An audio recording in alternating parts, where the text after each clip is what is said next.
Hello and welcome back to part 2 of part 12 of Lark's House. Technical hitch, so I had to do it in 2 parts, but here we go. Nearly finished in this room now. Really pleased. I need my light fittings, and I think I said in the last video I need to make that panel, and there's the panel, which it looks alright. Looks alright after a bit of trimming down, fit perfectly. That's the cupboard for the battery pack. And if I show you here, the shelf is on, the panel is on. Looking round.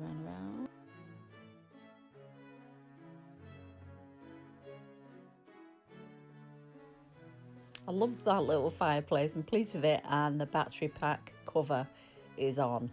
There is a little, there we go, little leather tag that you pull that slides up, and you can access the battery pack to turn the lights on and off.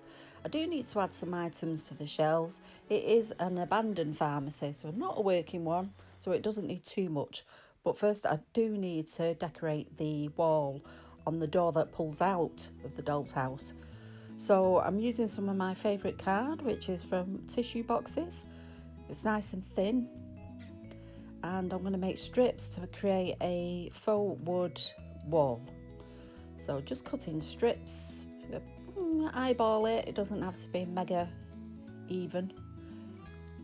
Cut them up, and then I just glue them onto the door, and once it's all dry and edged, I can paint it in my favourite brown colour. I think it's burnt umber. It's one of my favourite brown colours at the minute.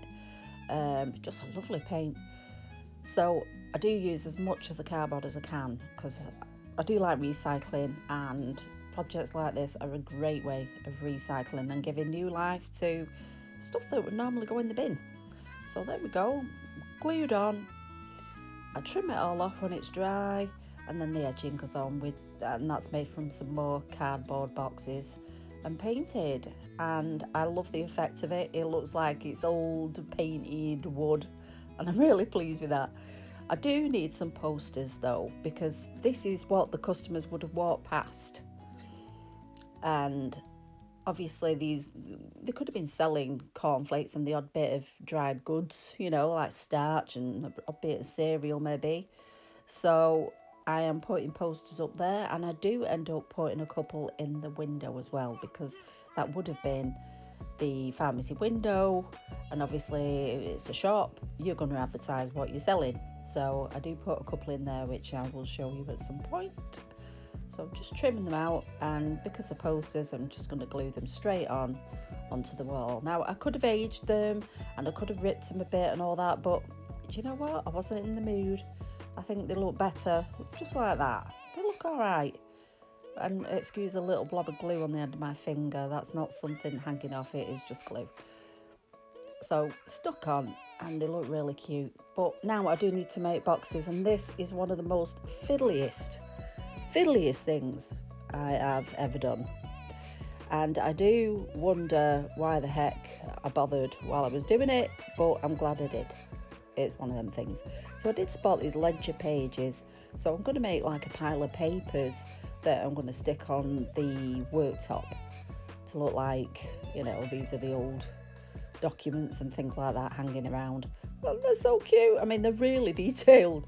So I do stick them in a pile there on the unit, which I will show you when I do a film round in a minute. Oh, this was a nightmare. I had to use a toothpick to get the glue on because it was so tiny, and I did come close to chucking it out the window a couple of times, but I did keep my composure pretty well, which I'm proud of myself for. And I did have to get other tools involved, like tweezers, things like that, because my fingertips, even though I have really small hands, even my fingertips were too big for this. So I did use tweezers, and yeah, I'm really good at grabbing lots of things at once. Tweezers, here we go, just to, fiddly, but I'm glad I did it, because they look alright, you know, it's that little bit of detail. Some of the other boxes that I'm going to make did allow for me to pack them out a bit with a bit of foam in the middle of it, so which I'll show you in a minute. because as you're following the seams and the lines and all this, it seemed quite thick, so I sized it up to a piece of foam that I had, just scrap foam.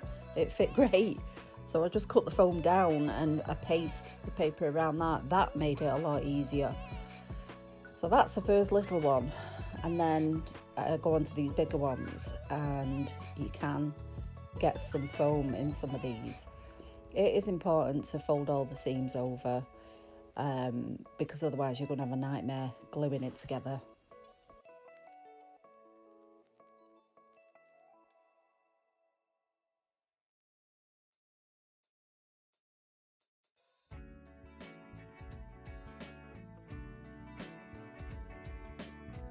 And this is the foam that I mentioned. I'm just measuring it out, and I cut it out and just stick it in between like a bit of a sandwich, or how you would make little books really, for them that use foam and not pages. You know, if you're making a bulk lot of books that are going to be stuck to a shelf, it's a really good idea to use foam for your books. You don't want to go to the messing about and the effort of creating pages for books that aren't really going to be seen. So that's a tip. So here I am just gluing more together, and yeah, really fiddly, but the end result is all right. It's just a little bit of interest, so it's going well. We're getting there.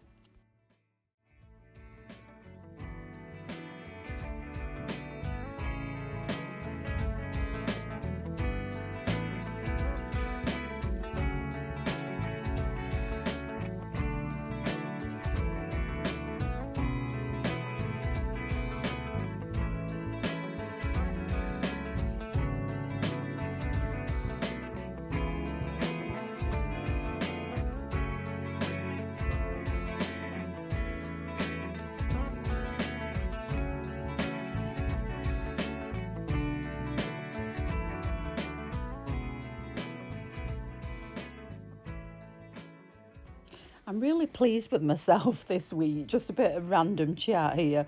I did sort out my craft room, my work room or studio, whatever you want to call it. I call it the spare bedroom.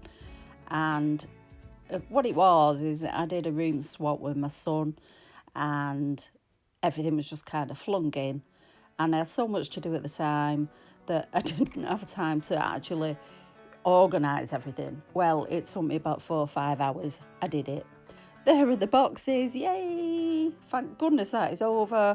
But yeah, very cute, but they are done.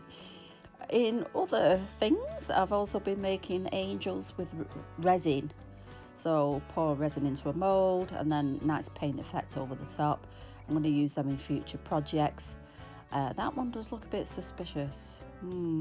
And yes, I'm pleased with those. I think they're going to go on furniture.